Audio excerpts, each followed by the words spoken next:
علومهم ونفحاتهم في الدين والدنيا والآخرة بسر الفاتحة. أعوذ بالله من الشيطان الرجيم. بسم الله الرحمن الرحيم. الحمد لله رب العالمين الرحمن الرحيم مالك يوم الدين إياك نعبد وإياك نستعين اهدنا الصراط المستقيم صراط الذين أنعمت عليهم غير المغضوب عليهم ولا الضالين آمين. السلام عليكم ورحمة الله وبركاته. بسم الله الرحمن الرحيم. الحمد لله رب العالمين وبه نستعين على أمور الدنيا والدين. أشهد أن لا إله إلا الله وحده لا شريك له وأشهد أن سيدنا محمدا عبده ورسوله لا نبي بعده. اللهم صل وسلم وبارك وكرم وعظم ومجد على حبيبنا وشفيعنا وقرة أعيننا محمد وعلى آله وصحبه أجمعين. سبحانك لا علم لنا إلا ما علمتنا إنك أنت العليم الحكيم. رب اشرح لي صدري ويسر لي أمري واحلل عقدة من لساني يفقهوا قولي بجاه النبي وآله. قال الله تعالى وقل رب زدني علما. وقال رسول الله صلى الله عليه وسلم طلب العلم فريضة على كل مسلم. وقال الإمام أبو زكريا يحيى بن شرف النبوي رضي الله عنه ورضي عن به ورحمه الله ورحمنا به ونفعنا به في الدارين آمين. باب ما يقول إذا استيقظ في الليل وأراد النوم وحده. Bab tentang apa yang hendaknya dibaca ketika seseorang itu bangun tidur di malam hari dan dia ingin lanjut tidur setelah itu. Jadi orang yang bangun tidur tengah malam, dia punya dua pilihan untuk tidak tidur lagi, yaitu dengan ibadah, atau dia tidur setelah itu. Dalam hal ini ada sunnahnya, ada sunnahnya dari Nabi Muhammad SAW. Adapun untuk tahajud, tahajud itu untuk Nabi wajib, untuk kita sunnah. Dalam Al-Quran Allah berfirman, Ya ayyuhal muzammil, wahai orang yang berselimut, qumil lail, bangunlah engkau al-lail, seluruh malam, illa qalilan, kecuali sebentar, tidak bangun untuk tidur. Sebentar aja tidur agar bisa tahajud. Tapi sisanya semalam suntuk sampai subuh ibadah. Jadi qumil lail, qiyamul lail itu tidak harus sholat. Qiyamul lail itu ibadah malam hari itu tidak harus sholat. Bisa dengan baca Quran, bisa dengan berzikir, bisa dengan murojaah kitab, bisa dengan pengajian. Di daerah Jawa Tengah itu sebagian tempat pengajiannya di atas jam 12. Jadi pengajiannya itu jam 12 ke atas sampai subuh. Ramai, bukan 10-20, ratusan. Sekalian untuk bangun malam. Jadi habis isya istirahat orang-orang. Di jam 12, jam 1 bangun hadir pengajian. Itu di sebagian daerah Jawa Tengah seperti itu. Di qiyamul lail tidak harus dengan sholat, akan tetapi paling afdolnya ibadah di waktu itu adalah sholat. Karena itulah paling afdolnya, kata Nabi, afdolus sholat ba'dal fardhu sholatul lail. Paling afdolnya sholat setelah sholat 5 waktu, sholat malam hari. Malam hari ini bisa tahajud, bisa witir, bisa juga sholat mutlak. Sholat mutlak itu sholat yang gak ada mereknya, ya, gak ada judulnya dia. Dan itu yang sering dikerjakan oleh para orang-orang soleh sampai 100 rakaat per hari, ada yang 500 rakaat per hari. Al-Habib Abdullah bin Alawi Al-Haddad di masa beliau belajar itu sebelum berangkat ke rumah gurunya mampir dulu di Masjid Al-Alawi, sholat di situ 200 rakaat. Ya. Al-Imam Fiqih Al-Muqaddam Muhammad bin Ali Ba'alawi itu setiap harinya 1000 rakaat. Itu selain qobliyah ba'diyah, selain tahajud, selain duha, ya, 1000 rakaat. Itu sholat apa Ustaz? Itu sholat mutlak. Sholat mutlak itu sholat yang enggak ada judulnya. Ya apa niatnya? Usulnya ya. Usul. Jadi waktu takbir itu Allahu Akbar, dalamnya cuma niat usul. Tanpa niat sunatan, tanpa niat judulnya apa ya. Tanpa bilang rokaat ini ya usul. Cukup. Jadi kalau mau tambah ya silahkan.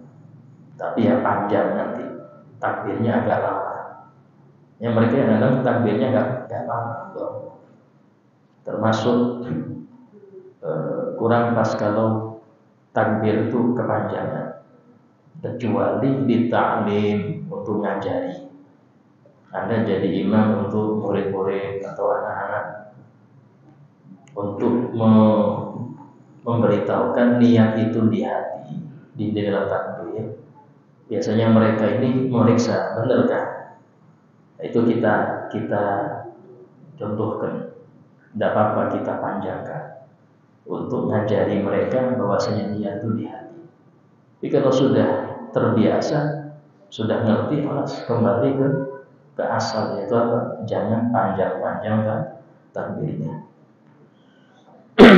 Nah, kemudian sekarang di sini, i'lam, ketahuilah, annal mustaiqid bil lail ala durban. Orang yang bangun tidur di malam hari, bukan di waktu sahur. Kalau waktu sahur makruh bangun tidur lagi. Ini yang bangun jam 2, jam 12, jam 1. Nah, itu namanya bangun di malam hari. Tapi kalau bangun jam 4 makruh tidur. Kenapa? Itu waktu pembagian hadiah dari Allah. Orang-orang soleh bangun, Anda tidur. Wali-wali itu waktu sahur itu nggak ada yang tidur. Ya. Kenapa? Waktu itu paling utama, Ustaz. Khususnya dekat-dekat adzan subuh. Karena waktu itu waktu lahirnya Nabi Muhammad. Waktu lahirnya Nabi Muhammad itu beberapa menit sebelum adzan subuh. Karena itulah waktu itu menjadi mulia, karena itu waktu lahirnya Nabi. Sehingga nggak ada orang soleh tidur jam segitu, nggak ada. Ya, bahkan makruh kalau bangun jam segitu tidur lagi makruh. Ada sunnah rebahan, sunnah rebah. Kapan itu? Setelah qobliyah subuh. Tapi bukan tidur ya. Rebahan aja. Nabi seperti itu. Karena itulah qobliyah subuh biasanya di rumah. Kecuali kalau jauh dari musola, maka afdolnya ya di musola atau di masjid. Nah, kalau memang dekat, afdolnya di rumah. Karena biar bisa ngamalkan rebahan setelah qobliyah itu. Ya. Nah, kemudian dikatakan orang yang bangun tidur di tengah malam itu ada 2 jenis. Ahaduhuma man la yanam ba'dah. Yang pertama, orang yang enggak lanjut tidur setelah itu. Waqad qaddamna fi awal kitab azkar, dan telah kami suguhkan, kata beliau, di permulaan kitab ini dzikir-dzikir orang yang bangun tidur tapi enggak lanjut tidur lagi. Seperti membaca alhamdulillahilladzi ahyana ba'dama amatana wa ilaihin nusyur. Alhamdulillahilladzi radda 'alayya ruhi wa afani fi jasadi wa adli fi dzikri. Kemudian membaca awakhir surah Ali Imran, inna fi khalqis samawati wal ardh wa ikhtilafil laili wan nahari la ayatil albab, sampai akhir surat. Kemudian membaca subhanallah bihamdi subhanal azim 10 kali. Membaca alhamdulillah 10 kali. Membaca takbir Allahu Akbar 10 kali. Membaca tahlil la ilaha illallah 10 kali. dan membaca Allahumma inni a'udzubika min dhiqid dunya wa dhiqi yaumil qiyamah 10 kali. Itu penting itu untuk kita. Allahumma inni a'udzubika, ya Allah aku berlindung kepadamu min dhiqid dunya, dari sempitnya dunia, seretnya rizki.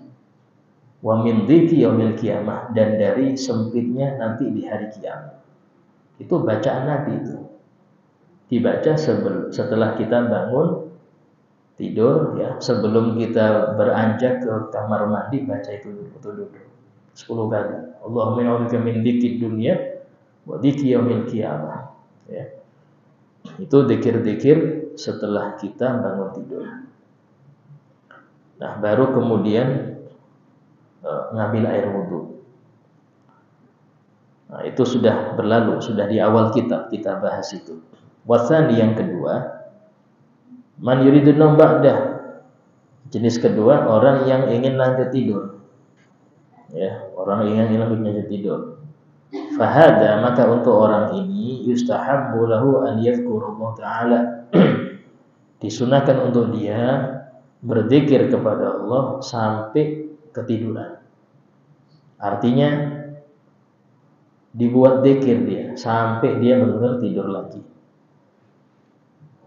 Wajah fihi adkarun katsirah, dan dalam hal ini juga kita sebutkan sudah zikir-zikir yang banyak. Famin dzalik di antaranya ma taqaddam fi darbil awal, zikir-zikir yang dibaca ketika orang yang enggak pengen tidur lagi itu dibaca juga. Ditambah lagi, nah min dzalik ini untuk tambahan bacaan. Kalau orang itu pengen tidur lagi, ada tambahan zikirnya. Apa itu? Ma rawainahu fi sahihil Bukhari. Bacaan yang telah kita riwayatkan dalam Sahih Bukhari an Ubadah bin Samit radhiyallahu anhu. Dari sahabat Ubadah bin Samit. Beliau ini pimpinan suku Khazraj, ya. Asli Ansor, Al-Ansori, asli Madinah. Ani Nabi SAW, dari Nabi SAW, qol, beliau bersabda, man ta'arra minal lail, barang siapa yang bangun di tengah malam, faqala, kemudian dia membaca la ilaha illallah wahdahu la syarikalah, lahul mulku wa lahul hamdu wa huwa ala kulli syai'in qadir, walhamdulillah subhanallah la ilaha illallah Allahu akbar wala haula wala quwwata illa billahil azim wala haula wala quwwata illa billah. Jadi membaca syirikalah yang sering kita baca itu habis maghrib, ditambah baqiyat sholihah, subhanallah walhamdulillah wala ilaha illallah wala haula wala quwwata billah. Tsumma qala, kemudian dia membaca Allahumma ghfirli, ya Allah ampuni aku. Auda'a, atau dia berdoa yang lain. Intinya habis berzikir itu dia berdoa minta ampun atau doa yang lain. Ustujiba lahu, niscaya diijabahi untuk dia. Ini faedahnya orang yang bangun tengah malam, ya, itu jangan ditinggalkan zikir.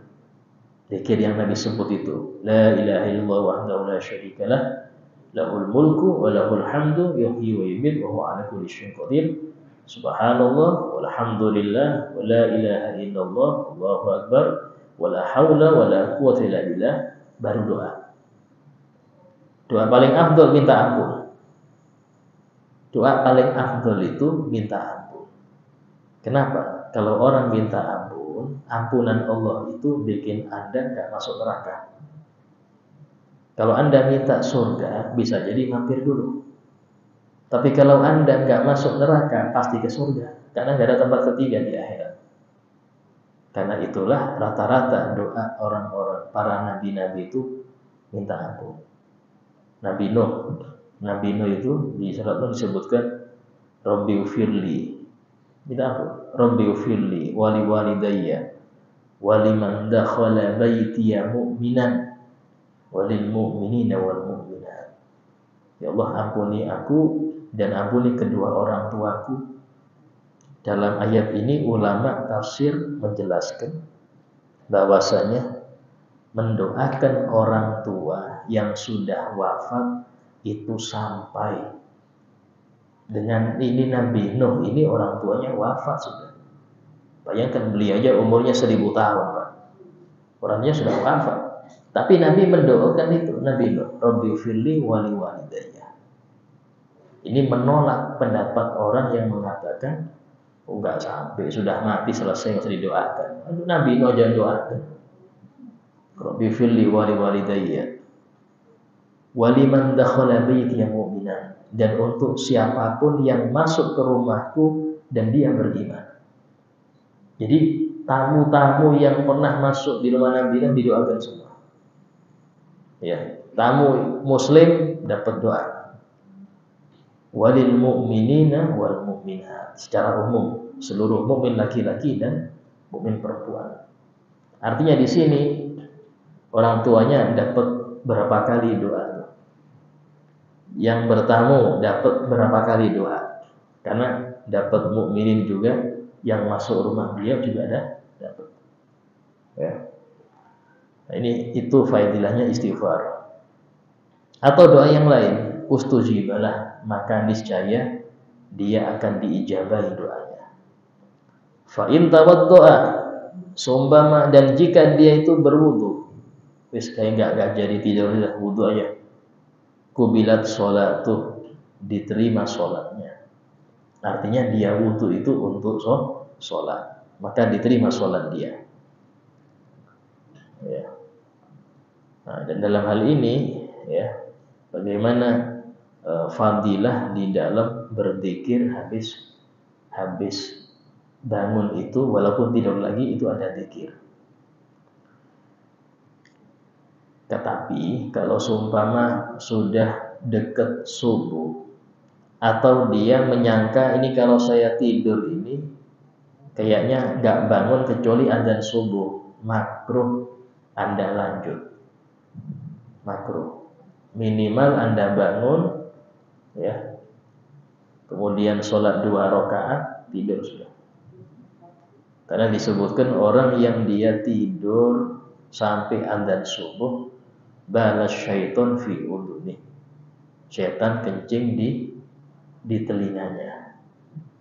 Sehingga para salaf itu mereka kalau anak-anaknya bangun itu pas adzan subuh, suruh bersih-bersih telinganya, bersihkan tuh, banyak kencing setannya itu.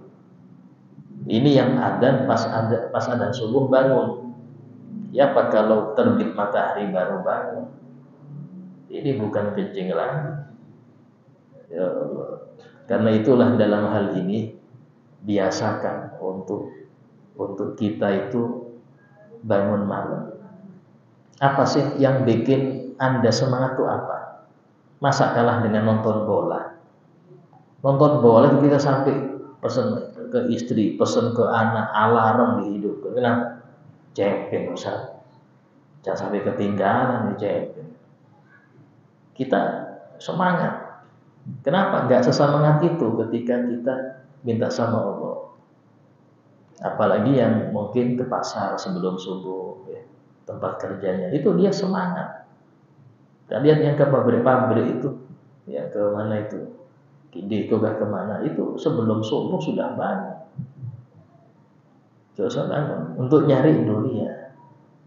Kenapa dia enggak mendekat kepada pemberi dunia, pemberi rizki? Padahal kalau mendekat ke pemberi rizki lebih lancar. Nah, itu harusnya mikir di situ. Tinggal yang bikin semangat itu apa? Kalau bukan karena tertutupnya hati, banyak hijab, itu yang bikin kita ini tidak ngerti nilainya akhirat. Orang yang mengerti nilainya sesuatu, dia akan rela berkorban sesuatu itu. Yang ngerti nilai. Ya, kalau nggak ngerti nilai repot. Ya, karena itulah tugas daripada ulama itu mengenalkan kepada muslimin tentang besarnya nilai akhirat. Besarnya, itu aja dikenalkan. Sehingga disebutkan seseorang itu disebut mendapat ilmu yang manfaat kalau dia tahu akhirat itu lebih baik daripada dunia. Itu aja. Jelas itu konsekuensinya banyak, Pak. Nggak cuma yakin saya Ustaz, jelas akhir dari dunia, tapi konsekuensinya apa? Tanggapan Anda itu ketika tahu itu apa? Apakah sama dengan gerakan Anda? Itu situ aja. Sehingga ciri ilmu manfaat ketika dia tahu bahwasanya akhirat lebih baik dari dunia. Cuman itu nggak sebatas tahu, tapi konsekuensinya Anda ketika tahu itu bagaimana? Apakah dominan ngejar akhirat apa dunia dalam sehari itu? Dan di situ amal Anda bisa mendustakan ucapan Anda. Amal Anda mendustakan ucapan Anda. Kemudian warawaina fi Sunan Abi Dawud bisnadin lam yudha'ifu, dan kita riwayatkan dari dalam Sunan Abi Dawud dengan sanad yang tidak didhaifkan oleh Abi Dawud, ya bisa hasan bisa sahih. An Sayyidina Aisyah radhiyallahu anha, dari Siti Aisyah radhiyallahu anha, anna Rasulullah sallallahu alaihi wasallam kana idza istayqadha min al-lail qala la ilaha illa anta subhanakallahumma astaghfiruka li dhanbi wa as'aluka rahmatak Allahumma zidni ilma wa la tuzigh qalbi ba'da idh hadaitani wa hab li min ladunka rahmah innaka antal wahhab. Dari Siti Aisyah radhiyallahu anha, beliau mengatakan bahwasanya Rasulullah SAW itu kalau beliau bangun di tengah malam, berarti ini yang ngerti cuma istri.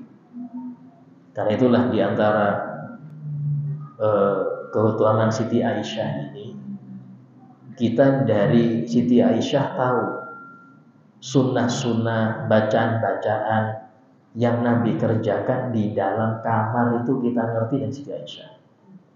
Sebab sahabat yang lain nggak ada yang tahu. Karena ini urusan dalam kamar, urusan dalam rumah. Yang ngerti ya istrinya. Dan Allah menjadikan Siti Aisyah ini cerdas. Bahkan beliau termasuk sahabat al-muktsirina min riwayatil hadis. Sahabat yang paling banyak di antara sahabat yang paling banyak riwayat hadis. Bahkan beliau termasuk yang hafal di atas 5.000 hadis. Ya, dan ini menunjukkan bagaimana keutamaan Siti Aisyah ini, ya, dan jasa beliau untuk Islam sangat besar.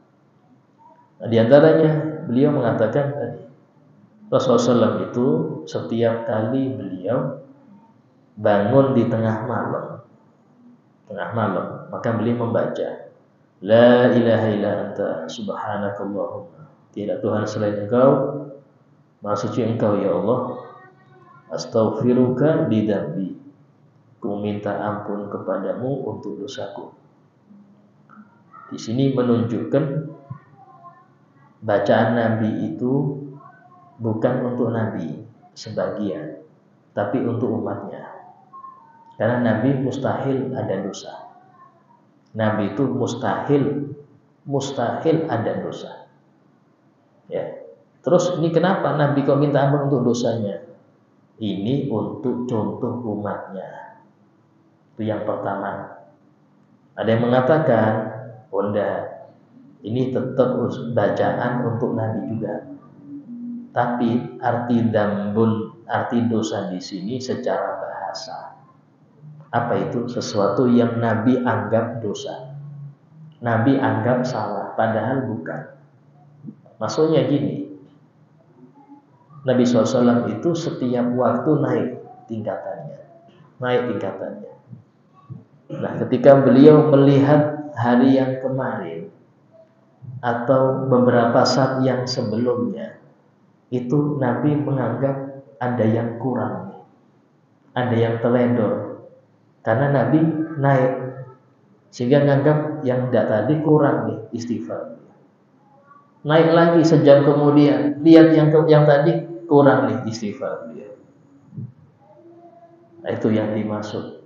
Bukan karena dosa, karena merasa yang sebelumnya kurang sempurna. Kenapa merasa kurang sempurna? Karena Nabi naik terus kepada kesempurnaan. Jadi kesempurnaan itu tidak ada batasnya. Tidak ada batasnya. Nabi setiap naik tingkat nganggap yang sebelumnya kurang, terus seperti itu. Terus seperti itu. Hingga dalam hadis disebutkan Nabi pernah bersabda, "Innahu la yaghanu ala qalbi fastaghfirullah ala dzalik." Sesungguhnya ada sesuatu ghain. Ghain ini istilahnya sesuatu karat di hatiku.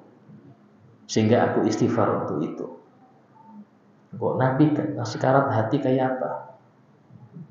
Pernah ditanyakan oleh Imam Abdul Hasan Asy'adili. Ketika beliau bermimpi Nabi SAW, beliau bertanya, "Ya Rasulullah, apa yang Anda maksud dengan layagun fi qalbi? Apakah masa ada karat di hati?" Kata Nabi, "Bukan. Innahu ghainul anwar, la ghainul aghyar." Itu adalah karat cahaya, bukan karat selain Allah, bukan. Dari sini menunjukkan Nabi itu setiap waktu naik tingkat. Dan ini ditafsiri oleh sebagian aulia dalam firman Allah, "Walal akhiratu khairun laka minal ula." Dan sungguh waktu-waktu akhir engkau ya Rasulullah lebih baik dari waktu-waktu awal. Karena itulah Nabi istighfar dengan atas yang terjadi di waktu awal. Karena Nabi naik terus. Sehingga arti astaghfiruka lidzambi ini benar untuk Nabi, tapi bukan dosa, cuma kekurangan. Untuk Nabi kekurangan, untuk kita bukan kekurangan, Pak. Masuk kepada bab hasanatul abror sayyiatul muqarrabin. Nah, terus kemudian was'aluka rahmatak, dan aku memohon kepada Engkau ya Allah rahmatmu. Allahumma zidni ilma, ya Allah tambahkanlah aku ilmu. Nabi itu tidak pernah minta doa untuk ditambah kecuali ilmu. Tidak pernah Nabi minta tambah umur, tambah harta, tidak pernah. Tambah ini tidak pernah. Yang satu aja Nabi itu minta tambahan apa? Tambahan ilmu. Rabbi zidni ilma. Itu yang Nabi minta. Menunjukkan bahwasanya orang itu bisa bertambah derajat dengan dia berilmu. Ilmu apa? Nah, ini penting. Ilmu apa itu? Ilmu yang bikin dekat kepada Allah. Ilmu itu banyak, tapi ilmu yang Nabi maksud untuk ditambah itu ilmu yang bikin dekat kepada Allah. Ilmu yang bikin kita semakin rindu akhirat dan semakin ngerti akan buruknya dunia. Itu namanya ilmu manfaat. Tapi belum manfaat kalau tidak diamalkan. Kalau cuma tahu aja tapi nggak diamalkan, ya belum manfaat. Allahumma zidni ilma. Ya, bahkan dalam Al-Quran Allah suruh itu. Wakul, katakan ya Muhammad, katakan Rabbi zidni ilma. Ya Allah tambahkanlah aku ilmu. Dalam sebuah tafsir sebutkan ilman di sini ilmu yang didapat ketika orang itu mengamalkan ilmu yang dohir. Ya, ini penting. Sebagian orang memahami ilmu batin itu dipelajari, tidak. Ya, sempat beberapa hari yang lalu MUI Kalsel mengeluarkan fatwa sesat akan seseorang yang dikenal ustadz, yang dia ini ngajarkan ilmu-ilmu yang terlalu dalam urusan tauhid. Terlalu dalam urusan tauhid bukan tambah baik, tapi tambah buruk. Itu kesesatan seperti itu muncul. Kenapa? Karena menganggap ilmu batin itu dipelajari. Tidak. Ilmu ma'rifat itu bukan dipelajari, tapi itu pemberian Allah. Kalau ilmu ma'rifat itu dipelajari, ditulis di buku, bisa jadi orang gak pernah sholat ahli ma'rifat. Kenapa? Karena dia baca, dia mempelajari. Nanti ujungnya orang kafir ahli ma'rifat, Pak. Loh, ketulis. Ilmu ma'rifat itu nggak ditulis. Dia langsung pemberian Allah. Untuk siapa? Untuk yang mengamalkan ilmu kulit ini, yang kata mereka kulit itu. Fikih itu ilmu kulit, iya, tapi tanpa kulit nggak bisa Anda menikmati isinya. Kalau kulitnya itu dikupas dulu, baru Anda bisa nikmati isi. Dan isinya apa? Ma'rifat tadi. Tapi kulitnya ini matangkan dulu apa? Fikih dan tasawuf. Fikih dohir dan fikih batin. Fikih batin dan tasawuf. Dua ini Anda pelajari, Anda amalkan, dapat Anda ma'rifat. Tapi lama, perlu pembimbing, guru murabi perlu. Ya, tidak pernah tertulis di buku, tidak pernah disampaikan di pengajian ilmu ini. Tidak ada di pengajian, Pak. Tapi ini ilmu langsung dari Allah untuk yang amalkan. Mana dalilnya, Ustaz? Allah berfirman, wattaqullah wa yu'allimukumullah. Bertakwalah kalian kepada Allah, maka Allah akan mengajari kalian. Takwa itu apa? Mengerjakan yang wajib, meninggalkan yang haram. Ini kalau nggak bisa fikih, nggak bisa. Ya apa bisa dia mengerjakan yang wajib kalau nggak ngerti fikih? Bagaimana dia meninggalkan yang haram kalau nggak ngerti fikih? Nggak mungkin, mustahil. Takwa itu harus dua ini. Ngerjakan yang diperintahkan, meninggalkan yang dilarang. Baru habis itu dia dapat wa yu'allimukumullah. Allah ajari. Itu namanya ma'rifat. Ini ada orang pengajian ma'rifat jadi rusak. Bukan malah ahli sholat, malah ahli nggak sholat. Betul. Gara-gara senang ma'rifat nggak sholat. Ya, yang seperti inilah yang dibilang ini ilmu sesat. Kenapa? Ilmu yang bukan malah dekat pada Allah, bikin jauh dari Allah. Hati-hati. Saya sempat lihat videonya, Allah, pengajiannya di mana-mana. Berapa orang banyak sesat. Subhanallah, di antara komentar itu, wajarmu itu ilmunya kulit. Ini guru saya ilmunya lain lagi. Wah, repot lagi. Jadi kalau sudah kesesatan itu masuk ke hati, sulit tobatnya. Sulit tobatnya. Kenapa? Karena dia nganggap benar. Orang maksiat karena syahwat bisa tobat. Zina, minum khamr, judi, karena syahwat bisa tobat, karena dia tahu salah. Tapi maksiat karena akidah melenceng, sulit tobat. Karena dia merasa benar. Walaupun Anda kasih dalil ribuan, dia tetap orang kulit wajar. Kalau saya bukan ilmu situ. Nah, ini repot, Pak. Sampai meninggal nggak bisa tobat kecuali diberi rahmat oleh Allah. Apa penyebab orang itu dapat ilmu seperti itu? Salah guru. Salah guru itu yang berbahaya. Kalau sudah salah guru berarti salah agama. Karena ilmu itu agama Anda.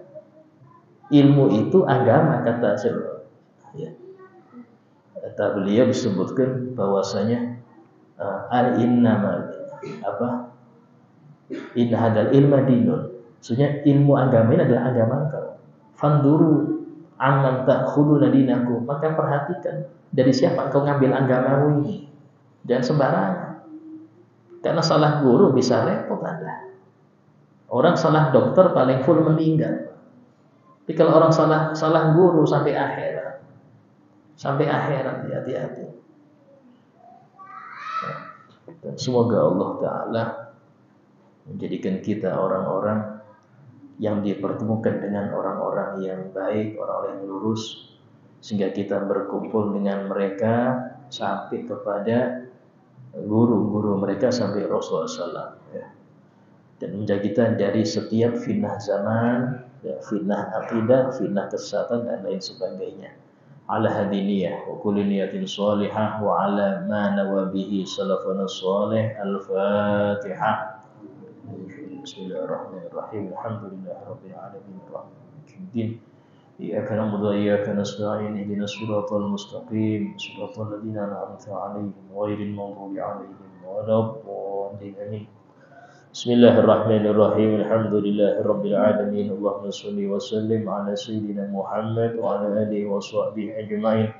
Rabbana anfa'na bima 'allamtana, rabbi 'allimna alladhi yanfa'una ربي فقهنا وفقه أهلنا وقراباتنا في ديننا ربي وفقنا وفقهم لما ترتضي قولا وفعلا كرما وارزق الكل حلالا دائما وأخي الأنبياء علما نهضى بالخير ونفى كل شر ربنا واصلح لنا كل شؤون وأخذ بالرضا منك العيون وقضي عنا ربنا كل الديون قبل أن تأتينا رسل المنون ربنا آتنا في الدنيا حسنة وفي الآخرة حسنة وقنا عذاب النار وصلى الله على سيدنا محمد وعلى آله وصحبه وسلم والحمد لله رب العالمين.